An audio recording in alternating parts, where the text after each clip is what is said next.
الحمد لله رب العالمين، والصلاة والسلام على أشرف المرسلين وعلى آله وصحبه أجمعين، وبعد. أعوذ بالله من الشيطان الرجيم. بسم الله الرحمن الرحيم.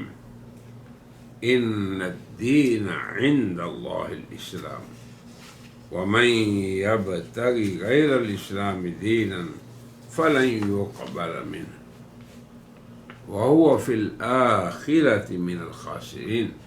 وقال النبي صلى الله عليه وسلم: الدين النصيحة. صدق الله العظيم وصدق رسولنا النبي الكريم. سامعین و ناظرین، الدین النصیحہ، دین بھلائی ہے، یہ ہمارا مجموعہ مقالات. تو اس میں سب سے پہلا مقالہ ہے دین، اس عنوان سے. دین کیا ہے؟ لغت میں کس کے لیے استعمال ہوتا ہے؟ شریعت اسلامیہ میں دین سے مراد کیا ہے؟ دین حق کیا ہے؟ دین باطل کیا ہے؟ تو ان سب چیزوں کی طرف ہم اشارہ کریں گے آج کی مجلس میں. اور غرض و غایت ہماری صرف یہ ہے کہ پوری انسانیت اور اس کے ساتھ اہل علم کی آگہی، پوری انسانیت کی بھلائی، نصیحت، اور ان کو اس بات کو باور کروانا کہ انسان اللہ اس کا صانع، فاطر اور خالق ہے. یہ مشین، اس پہ حکمرانی کا حق بھی اسی کو ہے. اگر اس کے احکامات پہ یہ مشین چلے گی تو سالم رہے گی اور اس عالم کو بھی سلامتی نصیب ہوگی. انسان کے صحیح اور سالم رہنے سے اور سلامتی والا رہنے سے اس عالم کی بھی سلامتی رہے گی. انس و جن کی، حیوانات و انسان کی، حیوانات، پرند اور چرند، سبھی کی اس میں بھلائی ہے. تو ہماری یہ غرض و غایت ہے کہ انسان بھی اپنی بھلائی کو سمجھ کر سلامتی کی راہ لے اور اس کائنات میں بھی امن، آشتی اور سلامتی پھیلے. کیوں کہ ہمارے دین کا مقصد اعظم اور جس امر کو جناب رسول اللہ نے دین کہا، وہی کیا ہے؟ النصیحہ، بھلائی، دوسروں کی خیر خواہی ہے.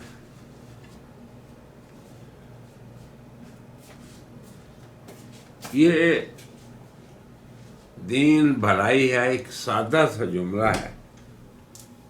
خواص اور عوام بھی سمجھتے ہیں کہ بھلائی یہ ہے کہ ہم اپنی خیر خواہی بھی چاہیں، دوسروں کی خیر خواہی بھی چاہیں.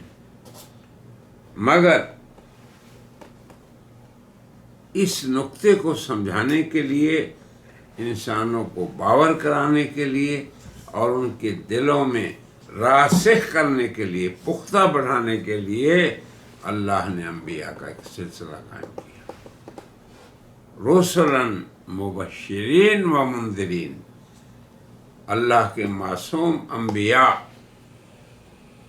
اللہ کے برگزیدہ رسول وہ صرف اس لیے آتے تھے کہ انسان امن و سلامتی کی راہ پہ چل جائے، انسان آفات دنیاوی اور عذاب اخروی سے بھی بچ جائے۔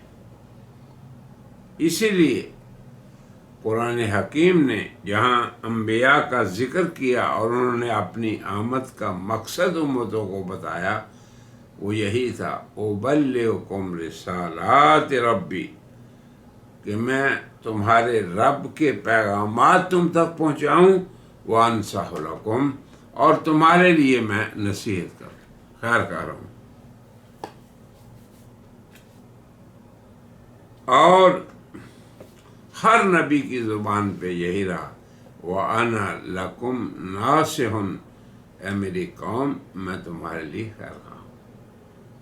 یہ چیز ہے جو حضرت انسان کے دل میں راسخ ہو جائے تو پھر اللہ کے دین کا، اس کے احکامات پہ عمل، اس کے امر اور نہی پہ انسان تعمیل کرے اور باز رہے، یہ بالکل آسان ہو جاتا ہے۔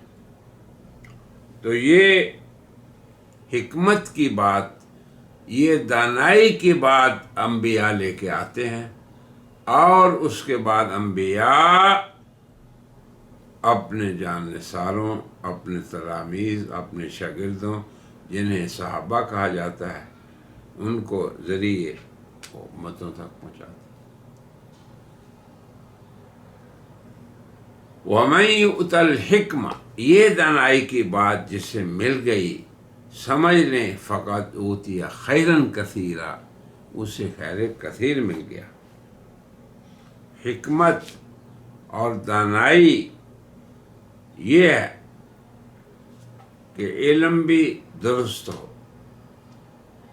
اور فکر بھی سلیم ہو اور نصیحت بھی حکمت کے ساتھ کی جائے، موعظۃ حسنہ کے ساتھ کی جائے، جس میں مجادلہ بھی اگر آ جائے تو وہ بھی حسنہ سے ہو۔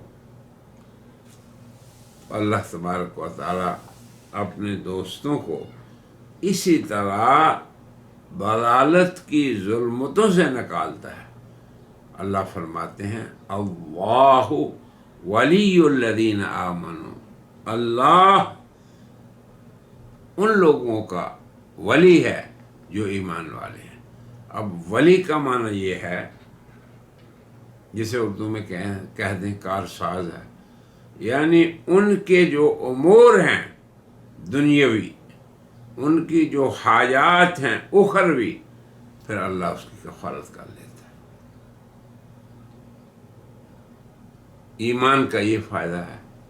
اور آگے فرمایا، یخرجہم من الظلمات، اللہ انہیں تاریکیوں سے نکال لیتا ہے۔ یہ ظلمتوں میں رہنا، ظلمتوں کا عادی ہو جانا، گمراہوں کے ساتھ رہنا، گمراہیوں کو عادت بنا لینا، یہ سب سے بڑا فتنہ ہے حضرت انسان کے لیے۔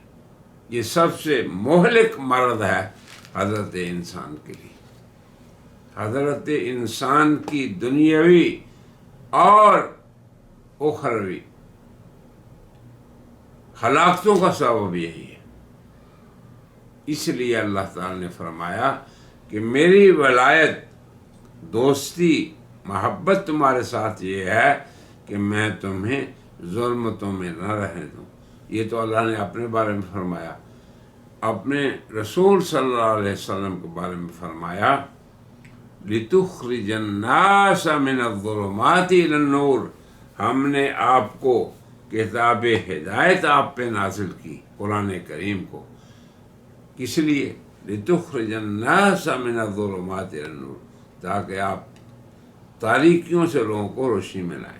اب آپ دیکھیں کتنی بڑی خیرخواہی کی بات ہے، اللہ کی طرف سے، اللہ کے رسول کی طرف سے، اور حضرت خاتم النبیین کی طرف سے، یعنی نور ہی نور، روشنی ہی روشنی، سکون ہی سکون اللہ نے رکھا ہے اسلام میں۔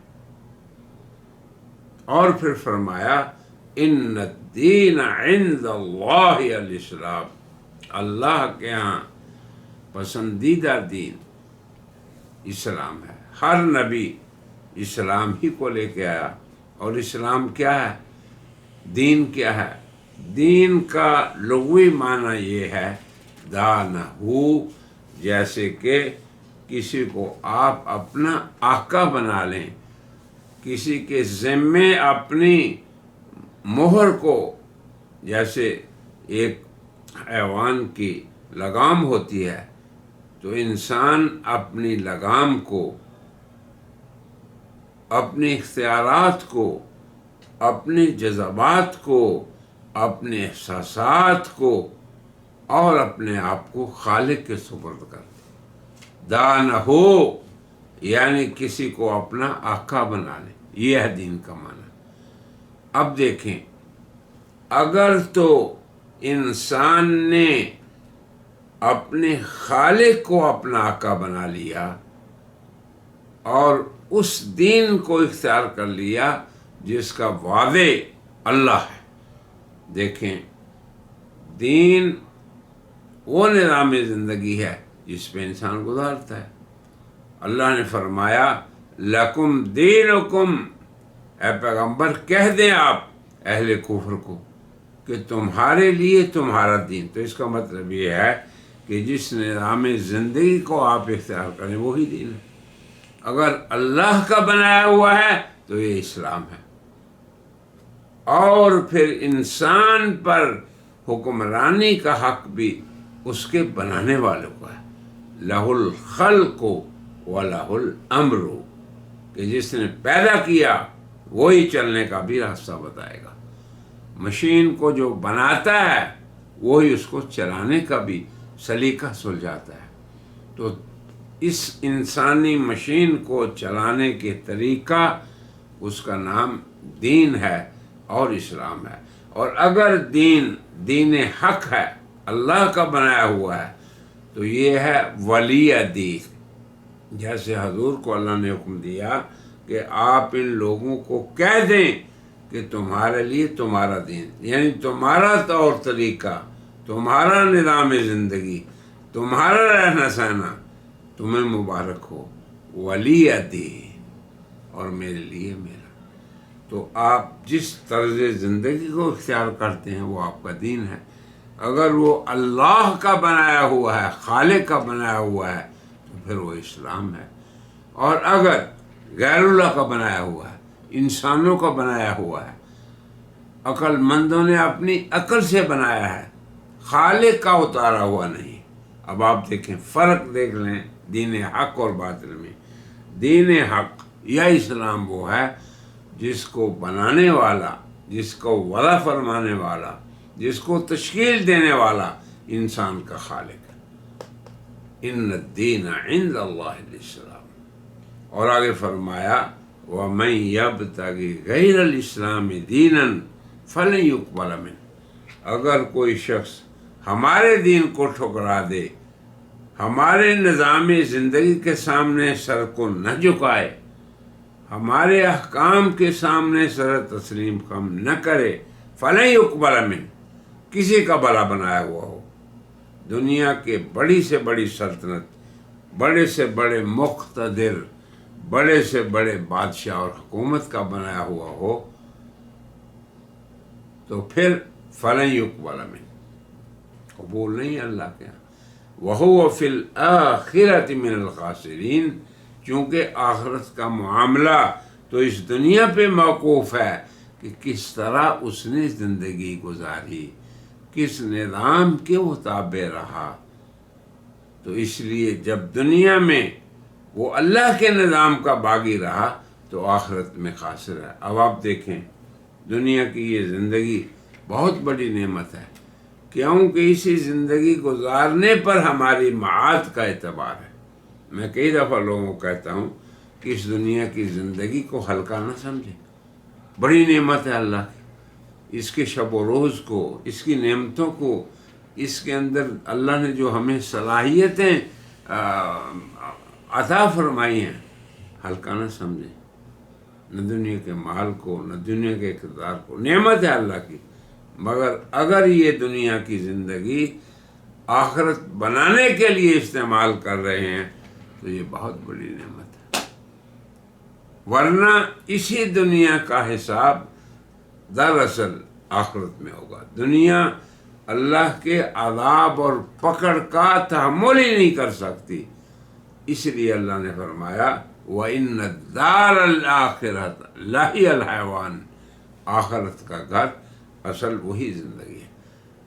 تو اللہ کی نعمت کی عظمت کو بھی برداشت نہیں کر سکتے، اللہ کی نقمت اور ناراضگی اسے بھی نہیں برداشت کر سکتے. تو بہرحال اللہ ہمیں اس حقیقت کو سمجھنے کی توفیق دے.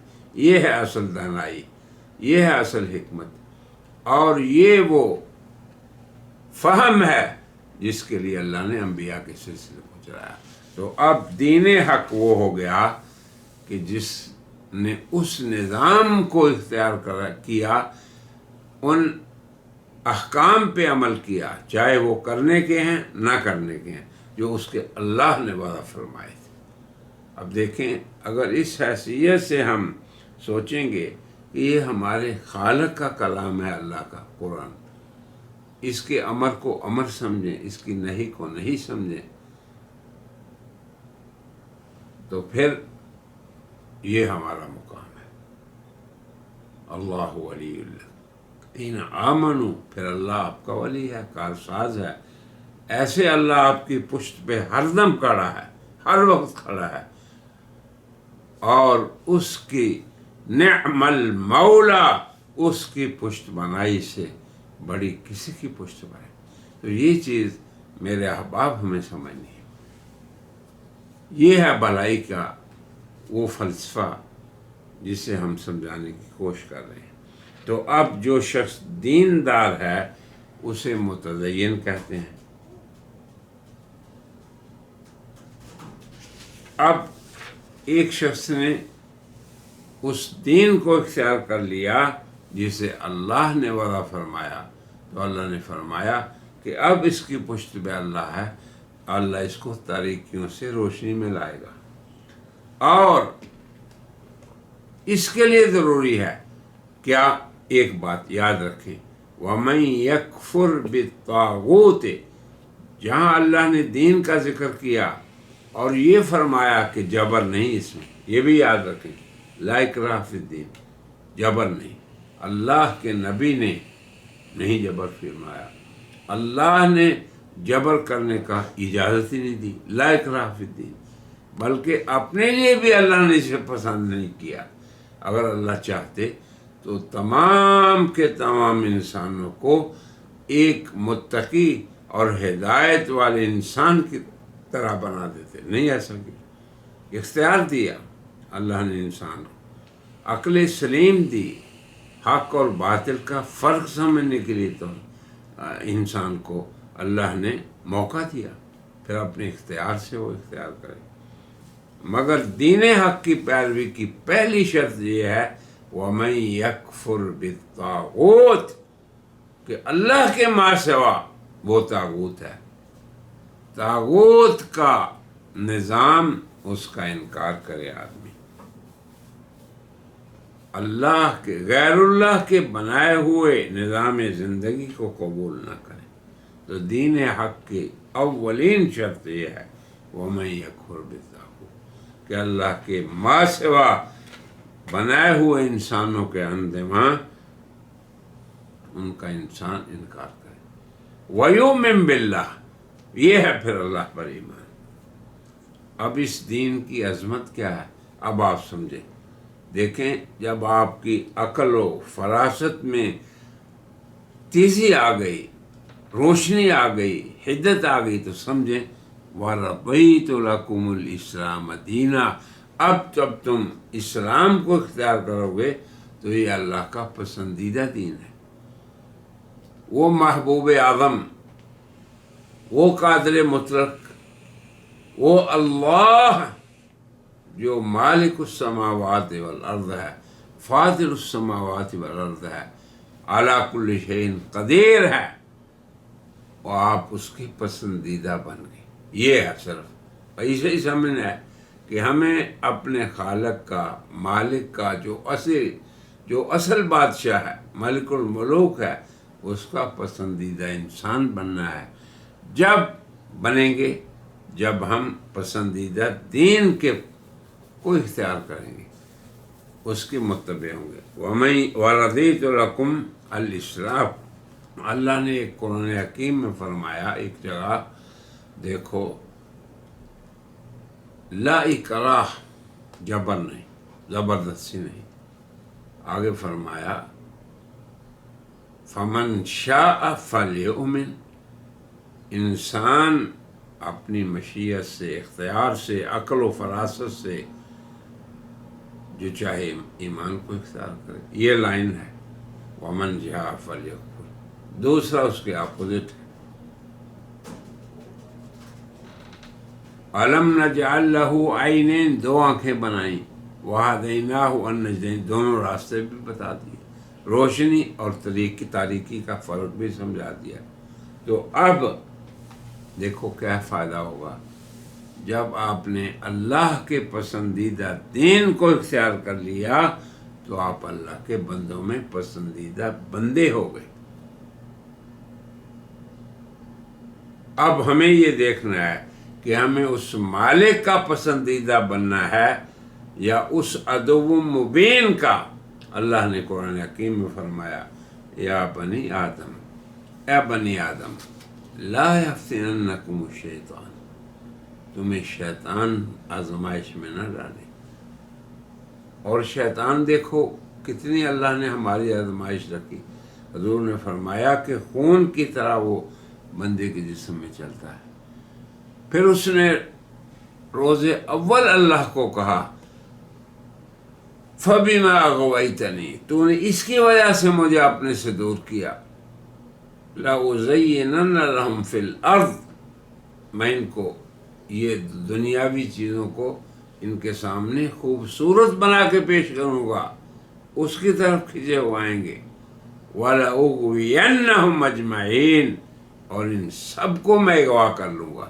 وہی ظلمت کا راستہ، وہی طاغوت کا راستہ۔ اللہ نے فرمایا ان عبادی لیس لک علیہم سلطان، جو میرے بندے ہیں، جو سمجھتے ہیں کہ ہمارے خالق، ہمارے فاطر، ہمارے پیدا کرنے والے، وہی ہمارے اوپر حکمرانی کا حق رکھتے ہیں۔ لیس لک علیہم سلطان، تیرا کچھ بھی ان پہ اختیار نہیں ہوگا۔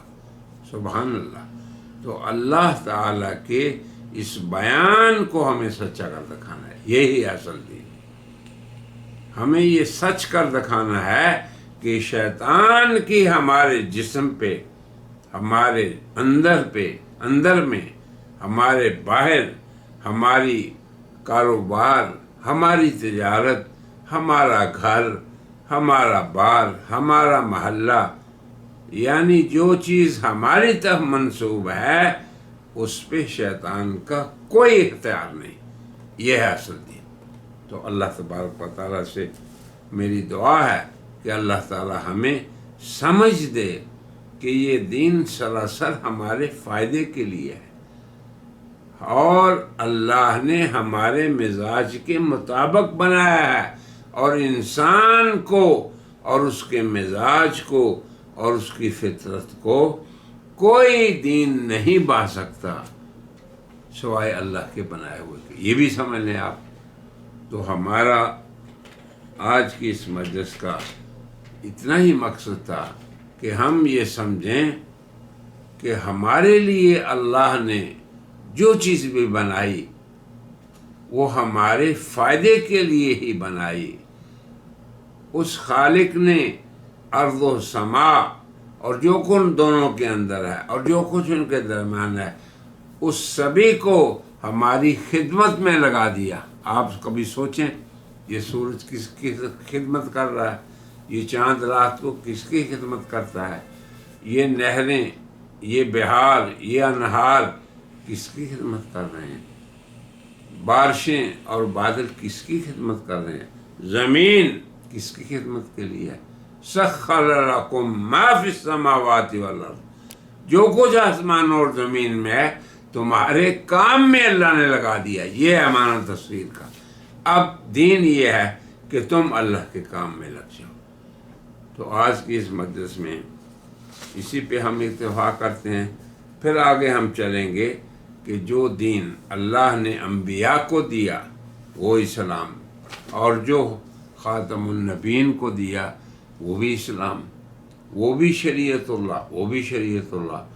مگر اللہ کی ایک سنت رہی جناب محمد الرسول اللہ صلی اللہ علیہ وسلم کی پہلے ادیان کے بارے میں. اللہ کا ایک طریقہ رہا پہلی شریعتوں کے بارے میں. اللہ کی ایک سنت رہی حضرات انبیاء علیہ السلام کے بارے میں. پھر اللہ کی ایک سنت ہے جو جناب محمد رسول اللہ کے ساتھ ہے، جو حضرت خاتم النبیین کے ساتھ ہے، جو خاتم الشرائع کے ساتھ ہے، جو خیر امت کے ساتھ ہے. انشاءاللہ اگلی مجلس میں ہم اس امر کو بیان کریں گے. وآخر دعوانا ان الحمدللہ رب العالمین.